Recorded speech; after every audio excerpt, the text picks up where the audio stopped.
Hello student, warm welcome to our channel Seekh Ram institute. सीख Ram institute के इस यूट्यूब चैनल पे मैं सोनू कुमार सर आप लोग को पढ़ाने वाला हूँ 12th क्लास का सॉल्यूशन चैप्टर। ये सॉल्यूशन चैप्टर का जो है अपन इंट्रोडक्टरी पार्ट आज देखने वाले हैं और कुछ बेसिक बातें पढ़ने वाले हैं। सबसे पहले हम इस चैप्टर के बारे में ये जानेंगे कि हमारे बोर्ड के लिए कितना इंपॉर्टेंट है। देन हम ये जानेंगे कि हमारे नीट और जेई के पेपर्स में कहाँ से सवाल आते हैं, जेई मेंस में कहाँ से सवाल आते हैं और एडवांस में कहाँ से सवाल आते हैं, वो भी अपन डिस्कस करने वाले हैं। तो सॉल्यूशन चैप्टर सुनते ही आपके दिमाग में क्या आता है? कुछ तो होता होगा प्रैक्टिकली कि हाँ सॉल्यूशन का मतलब यही चीज़ वास्तव में होता है।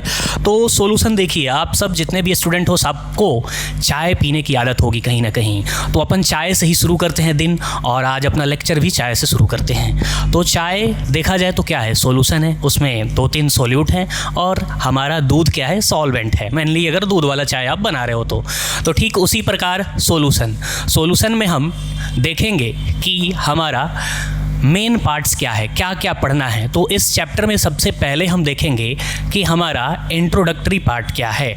इंट्रोडक्टरी पार्ट में हम देखने वाले हैं कि सॉल्यूशन किसको बोलते हैं। अपन इसमें सॉल्यूशन के डेफिनेशंस को देखेंगे, सॉल्यूशन के टाइप्स को देखेंगे, ठीक है।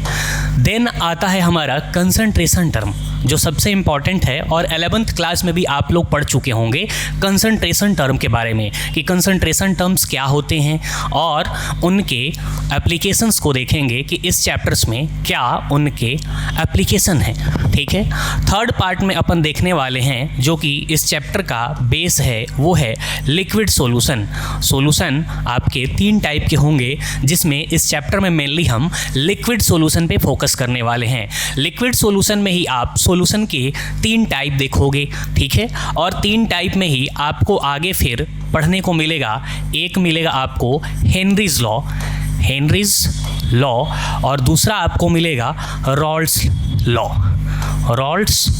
लॉ, ठीक है। और इसके बाद हेनरी लॉ और रॉल्स लॉ के बाद अपन आ जाएंगे 4th सब टॉपिक पे, और जो हमारा 4th सब टॉपिक होगा इस चैप्टर का वो होगा कोलिगेटिव प्रॉपर्टी। क्या होगा? कोलिगेटिव प्रॉपर्टी, कोलगेट वाला प्रॉपर्टी नहीं, कोलिगेटिव प्रॉपर्टी। ओके स्टूडेंट, ठीक है। कोलिगेटिव प्रॉपर्टी भी 2 टाइप की होती है, एक नॉर्मल कोलिगेटिव प्रॉपर्टी और एक एबनॉर्मल कोलिगेटिव प्रॉपर्टी। जैसे कि आपका भी 2 बिहेवियर होता है, एक नॉर्मल बिहेवियर जिसमें क्या हो रहे हो, आप पढ़ रहे हो और दूसरा आपका एक बिहेवियर होता है नॉर्मल कि अब खेल रहे हो। तो कोलिगेटिव प्रॉपर्टी भी अपन 2 तरीके से पढ़ने वाले हैं। एक को बोलेंगे नॉर्मल कोलिगेटिव प्रॉपर्टी और एक को बोलेंगे abnormal colligative property. Okay student, एब नॉर्मल कोलिगेटिव प्रॉपर्टी, ठीक है। अब बात कर लेते हैं कि हमारे बोर्ड के लिए क्या इंपॉर्टेंट होगा इसमें से और हमारे जेई और नीट के लिए क्या इंपॉर्टेंट होगा। तो बोर्ड के लिए देखो स्टूडेंट, हेनरी लॉ और हेनरी लॉ का एप्लीकेशन हर बार आप किसी भी बोर्ड से हो, स्टेट बोर्ड से हो या फिर आप सीबीएसई से हो या फिर किसी बोर्ड से, उसमें हेनरी लॉ और हेनरी लॉ के एप्लीकेशन लगभग आते हैं। और रॉल्स लॉ, कभी कभी रॉल्स लॉ आता है, रेयरली, बाकी जनरली आपका हेनरी लॉ और हेनरी लॉ के एप्लीकेशन ही आते हैं। दूसरा कोलिगेटिव प्रॉपर्टी में ही आप पढ़ोगे 4 कोलिगेटिव प्रॉपर्टी। तो जो 4 कोलिगेटिव प्रॉपर्टी आप पढ़ोगे उनको एक बार रफली मैं लिख लेता। जो पहला पढ़ोगे वो है RLVP, relative lowering in vapour pressure. Okay student. और दूसरा जो आप पढ़ोगे वो पढ़ोगे एलिवेशन इन बॉइलिंग पॉइंट। तीसरा जो आप पढ़ोगे डिप्रेशन, अब देखो यहाँ पे डिप्रेशन हो रहा है, depression in FP, freezing point. और लास्ट जो है वो आप पढ़ोगे ऑस्मोटिक प्रेशर। तो ऑस्मोटिक प्रेशर में आप पढ़ोगे रिवर्स ऑस्मोसिस का कंसेप्ट। किसका कंसेप्ट पढ़ोगे? रिवर्स ऑस्मोसिस का, जिसको शॉर्ट फॉर्म में बोलते हैं RO, और ये आपके घरों में पाया जाता है। तो RO का अपन वर्क फंक्शन देखेंगे, इसका रे डायग्राम बना के देखेंगे और साथ ही में अपन रिवर्स ऑस्मोसिस के एप्लीकेशन देखेंगे। तो वो हमारे बोर्ड के लिए इंपॉर्टेंट है, ठीक है। अब रॉल्स लॉ में भी देखा जाए तो रॉल्स लॉ को जो फॉलो करता है उसे आइडियल सॉल्यूशन बोलते हैं और जो नहीं फॉलो करता है उसे नॉन आइडियल सॉल्यूशन बोलते हैं। तो हमारा जो आइडियल और नॉन आइडियल का डिफरेंस हो गया, वो भी हमारे बोर्ड में आता है। तो बोर्ड में हमारा इंपॉर्टेंट हेनरी लॉ हो गया, यहाँ से आइडियल और नॉन आइडियल सॉल्यूशन हो गया, और यहाँ से रिवर्स ऑस्मोसिस और उसका एप्लीकेशन आपके बोर्ड के लिए इंपॉर्टेंट हो गया। अब बात करते हैं हम अपने competitive exams like JEE mains, NEET के लिए। अभी जेई मेंस और नीट के लिए बात कर रहे हैं। तो जेई मेंस और नीट में आपके जो मैक्सिमम क्वेश्चन आते हैं इस चैप्टर से, वो हर साल 1 क्वेश्चन आते ही आते हैं। कितने क्वेश्चन आते हैं? 1 क्वेश्चन हर एक साल आपके जेई और नीट में आते हैं। जेई मेंस की मैं बात कर रहा हूँ और नीट की बात करूँ, हर साल एक सवाल आते हैं, और वो सवाल कहाँ से आते हैं? इन्हीं चारों प्रॉपर्टी में से किसी एक से आते हैं। और वो भी चारों में से कौन सा प्रॉपर्टी? तो नॉर्मल कोलिगेटिव प्रॉपर्टी, मतलब इन सब में नॉर्मल। तो नॉर्मल कोलिगेटिव प्रॉपर्टी से हमारा एक सवाल आता है जेई या फिर नीट में, ठीक है। बाकी अगर थ्योरेटिकल सवाल की बात की जाए तो थ्योरेटिकल सवाल हेनरी और रॉल्ट से कभी कभी नीट में देखने को मिलते हैं। बाकी जो आपके न्यूमेरिकल क्वेश्चन होते हैं वो इन्हीं 4 सीपी से आते हैं। अब बात कर लेते हैं कि आपके एडवांस में कौन से प्रॉब्लम आते हैं। क्या इस चैप्टर से एडवांस में प्रॉब्लम आते भी हैं? तो हाँ, एडवांस में भी आपका एक क्वेश्चन फिक्स रहता है हर साल। लगभग आपका हर साल आप अगर सीक्वेंस देखोगे तो जेई एडवांस में भी एक क्वेश्चन फिक्स है, और वो क्वेश्चन ज़्यादा कहीं और से नहीं, एबनॉर्मल सीपी से आता है, ठीक है। तो एबनॉर्मल सीपी जो आप पढ़ोगे वो आपका एडवांस में आएगा। और इस लेक्चर में आपको 0 लेवल टू एडवांस लेवल पढ़ाया जाएगा, ताकि आपके सामने एडवांस के भी क्वेश्चन कल को सोनू सर रख दें तो आपको सॉल्व करने में ज़्यादा टाइम ना लगे। तो आइए अब शुरू करते हैं चैप्टर के डेफिनेशन से, कि सॉल्यूशन किसको बोलेंगे और सॉल्यूशन के टाइप्स कौन से होंगे वो अपन देखते हैं। Let's start student.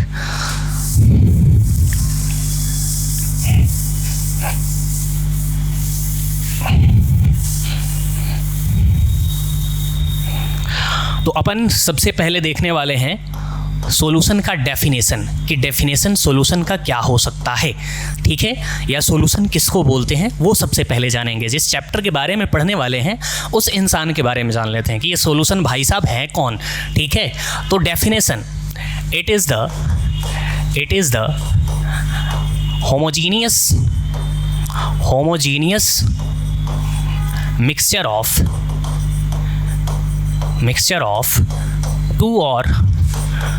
two or more than two component।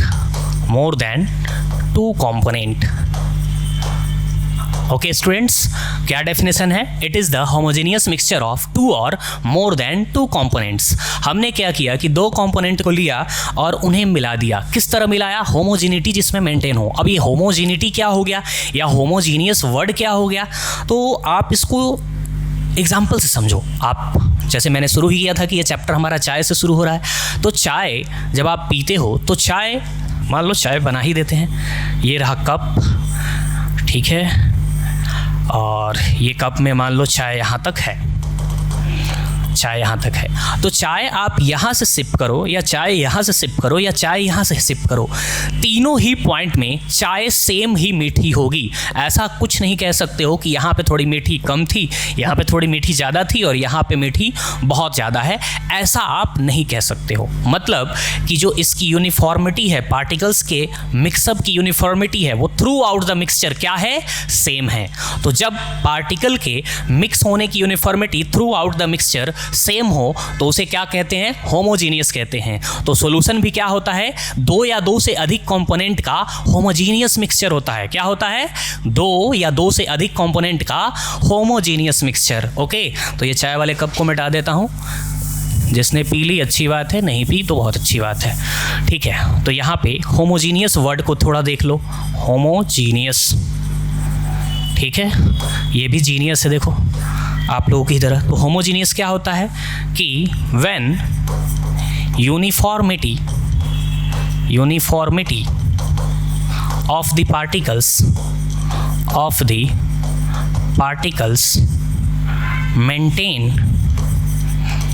maintained throughout the mixture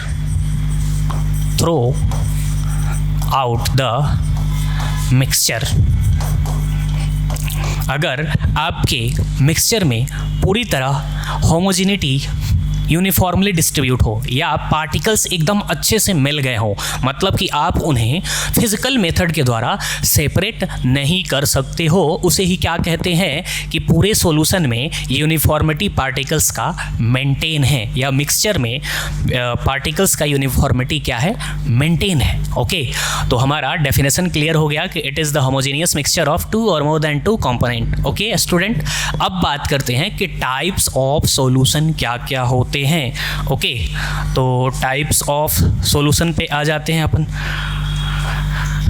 types of solution,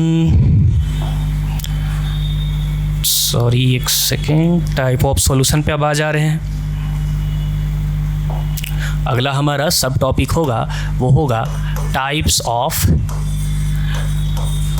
solution. ठीक है, तो टाइप्स ऑफ सॉल्यूशन पढ़ने के पहले आप ये जान लो कि सॉल्यूशन में होते क्या क्या है। ठीक है, जैसे मुझे बनाना है क्या, सॉल्यूशन। क्या बनाना है, सॉल्यूशन। तो सॉल्यूशन में दो कंपोनेंट रहेंगे, एक क्या रहेगा, तो एक रहेगा कंपोनेंट 1 और दूसरा क्या रहेगा, तो दूसरा रहेगा कंपोनेंट 2, जहाँ पे कि कंपोनेंट 1 क्या कहलाएगा, सोल्यूट कहलाएगा, और कंपोनेंट 2 जो है वो कहलाएगा सॉल्वेंट। ओके स्टूडेंट, अब आपको डिस्टिंग्विश करना होगा कि सोल्यूट कौन है और सॉल्वेंट कौन है। ठीक है, तो जो वेरी लेस अमाउंट में प्रेजेंट हो, जो वेरी लेस अमाउंट में प्रेजेंट हो, जो वेरी लेस अमाउंट में प्रेजेंट हो, उसे क्या कह देंगे कि वो सॉल्यूट है, और जो वेरी लार्ज अमाउंट में प्रेजेंट हो, जो वेरी लार्ज अमाउंट में प्रेजेंट हो, उसे क्या कह देंगे, सॉल्वेंट कह देंगे। लेकिन यह कहना ज़्यादा हद तक उचित नहीं है, क्योंकि आप आगे या 10th क्लास में भी पढ़ के आप आए होंगे, 11th क्लास में भी पढ़ के आए होंगे कि ये कंसंट्रेटेड और क्या डाइल्यूट सॉल्यूशन होते हैं। तो उस हिसाब से देखा जाए तो यहाँ पे सीन क्रिएट हो सकता है। तो दैट्स वाई जो सॉल्वेंट है वेरी लार्ज अमाउंट के साथ साथ एक और चीज़ उसके साथ ऐड किया जाता है। वो क्या ऐड किया जाता है कि जो भी आपके सॉल्यूशन का फिजिकल स्टेट होगा वो डिटरमाइंड किसकी वजह से होगा, तो सॉल्वेंट की वजह से डिटरमाइंड होगा। किसकी वजह से, सॉल्वेंट की वजह से। किसका, तो सॉल्यूशन का फिजिकल स्टेट। तो सॉल्वेंट ना ही आपका वेरी लार्ज अमाउंट में प्रेजेंट रहता है, साथ ही में वो क्या रहता है, वो सॉल्यूशन के फिजिकल स्टेट के लिए भी रिस्पॉन्सिबल होता है। ओके, तो मैं यहाँ पे एक और वर्ड ऐड कर दे रहा हूँ, एंड रिस्पॉन्सिबल फॉर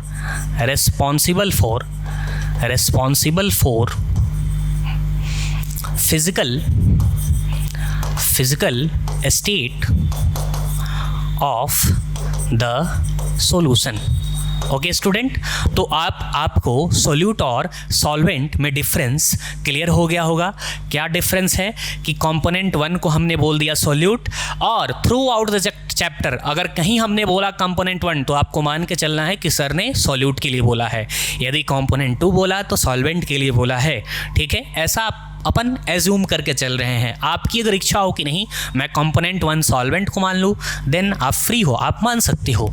तो कंपोनेंट 1 आपका सोल्यूट है, वो वेरी लेस अमाउंट में हमेशा ही प्रेजेंट रहेगा।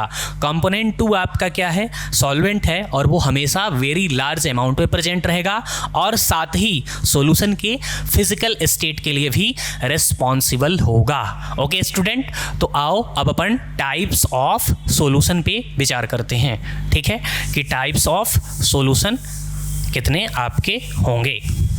तो टाइप्स ऑफ सॉल्यूशन के बदले यहाँ पे हम सॉल्यूशन इक्वल टू लिख दे रहे हैं कि सॉल्यूट प्लस में सॉल्वेंट, दोनों मिक्स होके क्या आपके बन जा रहे हैं, सॉल्यूशन बन जा रहा है। शॉर्ट में अगर सॉल्यूशन को आप समझना चाहो तो वैसा रहा। ठीक है, अब आगे बढ़ते हैं टाइप्स ऑफ सॉल्यूशन।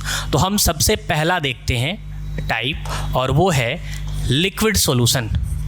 क्या है, लिक्विड सॉल्यूशन। आपको इस पूरे चैप्टर में स्पेशली लिक्विड सॉल्यूशन के बारे में पढ़ना है। पूरे होल चैप्टर में आपको किसके बारे में पढ़ना है? One and only liquid solution के बारे में। ओके स्टूडेंट, तो लिक्विड सॉल्यूशन किसको बोलेंगे? अभी आपने जस्ट पढ़ा था कि सॉल्वेंट जो होता है वही सॉल्यूशन के फिजिकल स्टेट के लिए रिस्पॉन्सिबल होगा, यानी कि लिक्विड सॉल्यूशन को देखा जाए तो बात करते हैं कि लिक्विड सॉल्यूशन 3 टाइप का होता है। लिक्विड सॉल्यूशन 3 टाइप का होता है। 3 टाइप में क्या होगा आपका? एक सॉल्यूट होगा और एक क्या होगा? सॉल्वेंट होगा, और साथ में इधर आपका सॉल्यूशन बनेगा। ठीक है, ओके। तो अगर हमने क्या ले लिया? गैस लिया, तो सॉल्वेंट हमारा क्या होगा? लिक्विड होगा। अगर हमने इधर क्या किया? सॉलिड लिया, तो ये भी हमारा क्या होगा? लिक्विड होगा। और हमने इधर लिक्विड किया तो इधर भी क्या होगा? लिक्विड होगा। आप यहाँ पे एक चीज़ देख रहे होंगे कि आपका सॉल्वेंट हमेशा ही क्या है? लिक्विड है। तभी तो हमने इसको लिक्विड सॉल्यूशन बोला। क्यों? क्योंकि लिक्विड अगर आपका सॉल्वेंट रहेगा तभी सॉल्यूशन का फिजिकल स्टेट क्या रहेगा? लिक्विड रहेगा। दैट्स वाई हम इसे क्या बोलेंगे? Liquid solution.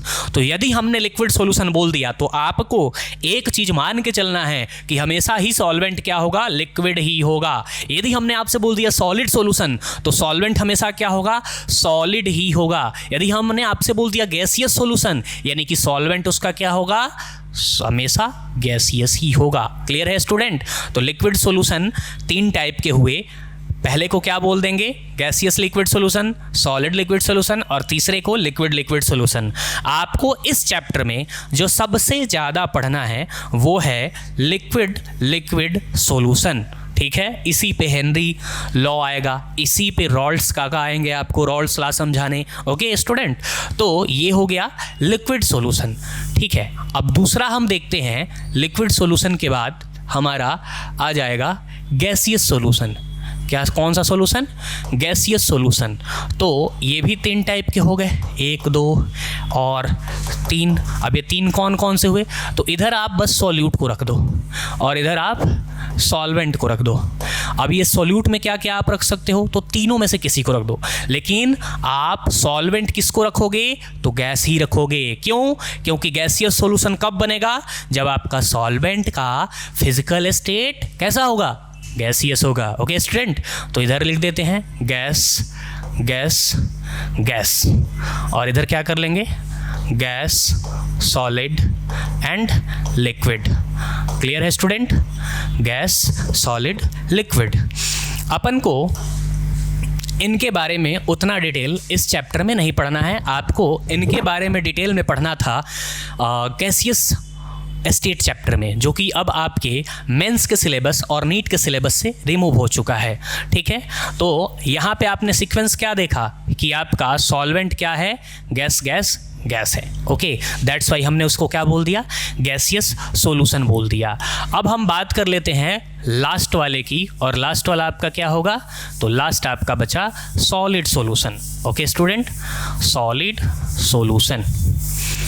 तो लास्ट हमारा टाइप पढ़ने वाले हैं सॉलिड सॉल्यूशन। सी, सॉलिड सॉल्यूशन। सॉलिड सॉल्यूशन की बात की जाए तो ये भी 3 टाइप के होंगे आपके, 1 2 और 3। अब 3 में सॉल्यूट होगा, सॉल्यूट के अलावा और क्या होगा स्टूडेंट? हाँ, सॉल्वेंट होगा। सॉल्वेंट आपको नाम ही लिखा हुआ है सॉलिड सॉल्यूशन, तो सॉलिड सॉल्यूशन से एक वर्ड आपको क्लियर होगा। क्या क्लियर होगा? कि सॉल्वेंट क्या होने वाला है? सॉलिड ही होने वाला है। तो अब हम यहाँ पे लिख दे रहे हैं कि हमारा solvent solid solid and solid. Okay student, अब हमारा सोल्यूट क्या हो सकता है? तो सोल्यूट तीनों स्टेट में से कोई भी हो सकता है, या तो सॉलिड ले लो, या तो गैस ले लो, या तो लिक्विड ले लो। यू आर इंडिपेंडेंट कि आप सॉल्यूट कोई भी ले सकते हो, लेकिन सॉल्वेंट आपको कंपलसरी है कि क्या लेना है? सॉलिड ही लेना है। तो आई होप कि आपको टोटल टाइप सॉल्यूशन के क्लियर होंगे। टोटल हमने कितने सॉल्यूशन के टाइप देखे? तो 3 देखे, solid solution, gas solution and liquid solution. Total 3 देखे, और 3 में भी क्या देखे? 3 देखे। तो अगर बात की जाए तो 9 टाइप का हमारा क्या हो गया? आपका सॉल्यूशन हो गया। 9 टाइप के सॉल्यूशन आपको पढ़ने हैं, जिसमें मोस्ट इंपॉर्टेंट जो हैं वो 3 ही टाइप हैं। और वो 3 कौन है? तो लिक्विड वाले, क्योंकि चैप्टर सॉल्यूशन जैसे ही आप सुनते हो तो दिमाग में क्या आता है? लिक्विड ही आता है, गैस नहीं आता है, सॉलिड नहीं आता है। क्या आता है? लिक्विड आता है। ज़्यादा कुछ नहीं आता है तो नींबू पानी आ जाता है। ओके, तो आप लोगों को क्लियर होगा कि जब भी अपन सॉल्यूशन सुनते हैं तो लिक्विड कंडीशन वाले ही ऑब्जेक्ट हमारे दिमाग में आते हैं। तो अब टाइप्स ऑफ सॉल्यूशन में लिक्विड सॉल्यूशन को ज़्यादा फोकस करेंगे। लिक्विड सॉल्यूशन पे जाने के पहले अपन कंसंट्रेशन टर्म को देख लेते हैं, क्योंकि कंसंट्रेशन टर्म्स अपन को डिस्कस करने हैं, उस पर कुछ न्यूमेरिकल्स करने हैं, तब हमें आगे बढ़ने हैं किस में? लिक्विड सॉल्यूशन में। ओके स्टूडेंट, तो अपन इसको रिमूव कर दे रहे हैं।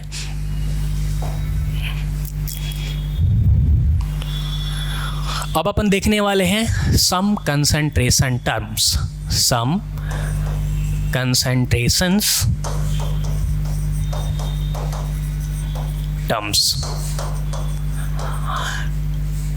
अब ये कंसंट्रेशन टर्म्स क्यों पढ़ने पड़ रहे हैं हमें वापस से? ये तो हमें 11th में ही पढ़ना था, अभी वापस से सर आप क्यों पढ़ा रहे हो? तो स्टूडेंट, कंसंट्रेशन टर्म का यहाँ रोल ये है कि आप सॉल्यूशन पढ़ रहे हो, सॉल्यूशन में आप क्वांटिटिवली एनालिसिस करने वाले हो, क्वांटिटी के बेसिस पे सॉल्यूशन को देखने वाले हो। तो क्वांटिटी को मेज़र करने के लिए हमारे पास क्या आता है? कंसंट्रेशन टर्म्स आता है। अब कंसंट्रेशन टर्म भी हम 2 तरीके से देखने वाले हैं, एक क्वालिटेटिवली और एक क्वांटिटेटिवली। ओके, तो हम क्वालिटेटिवली एंड क्वांटिटेटिवली देखने वाले हैं। तो बात कर लेते हैं, एक तरफ क्वालिटेटिवली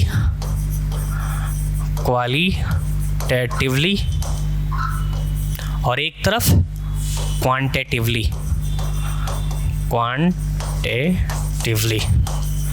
ओके स्टूडेंट्स, तो हम कंसंट्रेशन को 2 तरीके से एनालिसिस करने वाले हैं या पढ़ने वाले हैं। एक तरीका हमारा हो गया क्वालिटेटिवली और दूसरा तरीका हमारा हो गया क्वांटिटेटिवली। ये जो हमारा है ओल्ड फैशन तरीका है क्वालिटेटिवली। क्वालिटेटिवली अपन सिर्फ सीधा मात्रा के बेसिस पे कि हाँ कोई बहुत ज़्यादा है कोई बहुत कम है। हम सॉल्यूशन को कैसे एनालिसिस करेंगे?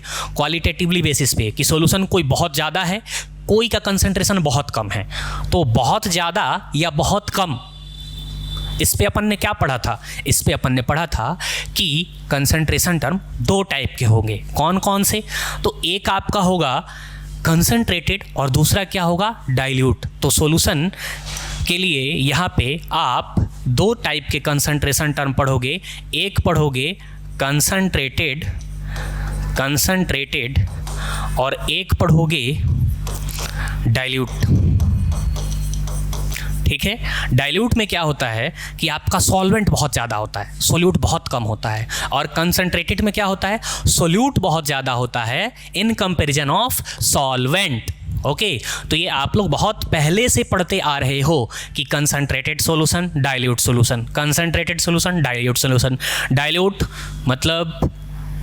मतलब जिसमें सॉल्यूट का कंसंट्रेशन बहुत ही ज़्यादा कम हो, मेयरली बहुत ही कम, और कंसंट्रेटेड में सॉल्यूट का अमाउंट ज़्यादा हो। ओके स्टूडेंट, तो आपको ये 2 वर्ड क्लियर होंगे। अब क्वांटिटेटिवली जो कि हमें मेनली पढ़ना है, ये हमें दोनों पढ़ना नहीं है, ये हमें बस नॉलेज के लिए रिपीट के लिए था। जो हमें मेनली पढ़ना है वो हम देखते हैं, वो है हमारा क्वांटिटेटिवली एनालिसिस। उसमें हम सबसे पहले जो देखेंगे वो देखेंगे मास बाई मास परसेंटेज, या मैं इसको लिख दे रहा हूं shortly W by W percentage. Okay student, W by W percentage. दूसरा हम पढ़ेंगे W बाई V परसेंटेज। तीसरा अपन पढ़ेंगे volume by volume percentage. Fourth अपन पढ़ेंगे मोल फ्रैक्शन। फिफ्थ अपन पढ़ेंगे, फिफ्थ क्या पढ़ेंगे अपन? ppm, parts per million. Okay student, और 6 नंबर पे अपन पढ़ेंगे, 6 नंबर को मैं यहाँ पे लिख देता, 6 नंबर पे अपन पढ़ेंगे मोलैरिटी। 6 नंबर पे अपन पढ़ेंगे मोलैरिटी, और 7 नंबर पे अपन पढ़ेंगे मोलैलिटी, और 8 नंबर पे बस थोड़ा सा देखेंगे और वो है नॉर्मैलिटी। ओके स्टूडेंट, तो तो ये अपन को टोटल 8 क्वांटिटेटिवली कंसंट्रेशन टर्म पढ़ने होंगे और ये 8 हमारे टूल की तरह इस्तेमाल होंगे इस चैप्टर में क्वेश्चन को सॉल्व करने में, क्योंकि हमारा चैप्टर पढ़ने का मेन मोटिव क्या होता है कि हमारे क्वेश्चन सॉल्व हो, और क्वेश्चन सॉल्व करने के लिए क्या है, कुछ छोटे छोटे टूल्स लगते हैं। तो ये टोटल 8 टूल्स हैं जो आपको कम्प्लेक्स से कम्प्लेक्स क्वेश्चन को ब्रेक डाउन करने में हेल्प करने वाले हैं स्टूडेंट। तो अपन क्वांटिटेटिवली एनालिसिस में W/W percentage, W/V percentage, V/V यानी कि volume by volume percentage, fourth mole fraction, fifth parts per million जिसको शॉर्ट्स में ppm भी बोलते हैं, शॉर्ट्स में ppm भी बोलते हैं, ओके। और नंबर 6 पे आता है मोलैरिटी, जो कि इस चैप्टर की जान है। इस चैप्टर की क्या है, इस चैप्टर की ये चीज़ जान है, मोलैरिटी। मोलैरिटी के बाद जो सेकंड प्रायोरिटी की चीज़ है वो है मोलैलिटी, ओके स्टूडेंट। नॉर्मैलिटी का इस चैप्टर में ज़्यादा रोल नहीं है, इसलिए अपन ज़्यादा डिटेल में नॉर्मैलिटी पे फोकस नहीं करेंगे, ओके स्टूडेंट। तो ठीक है, टुडे क्लास डिसमिस नाउ, मिलते हैं अगले दिन और अपन क्वांटिटेटिवली एनालिसिस को आगे कंटिन्यू करेंगे, ओके स्टूडेंट। अगर आपको मेरे पढ़ाए हुए ऑब्जेक्ट में या पढ़ाए हुए टॉपिक्स में कोई भी आपको छोटे मोटे डाउट्स रह गए हों तो आप हमारे सीख राम इंस्टीट्यूट के यूट्यूब चैनल पे कमेंट बॉक्स में क्वेश्चन को कमेंट कर सकते हैं, और आगे के अपडेट के लिए हमारे चैनल को सब्सक्राइब कर लें, बेल आइकन को दबा लें, और वीडियो पसंद आया हो तो लाइक बटन भी क्लिक कर लें। Thank you student.